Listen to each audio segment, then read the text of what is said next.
È un esempio che di quando c'è la volontà non ci sono sfide impossibili. Con queste parole il sindaco di Castelfranco Stefano Marcone ha salutato Janusz River, il ciclista russo ottantenne che da 20 anni gira il mondo in sella alla sua bicicletta.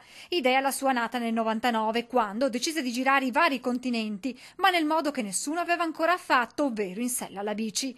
Da allora River ha percorso oltre 300.000 chilometri, attraversando 152 paesi del mondo con l'obiettivo di raggiungere Pechino nel 2028. Te è venuto a trovarci a Castelfranco Veneto, la qualcosa ci fa molto ma molto piacere. Cercheremo di veicolare la tua impresa, Giano, perché abbiamo bisogno, anche i giovani hanno bisogno di capire.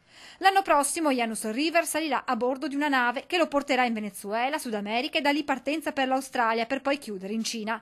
È la persona più anziana al mondo a compiere questa impresa, parla bene una ventina di lingue e nonostante i tanti chilometri percorsi non ha mai forato. Complimenti ancora, grazie, Giano. signor Sindaco. A Grazie, te grazie. E buon viaggio. Sì, non c'è problema. Okay. Sono in buone mani adesso.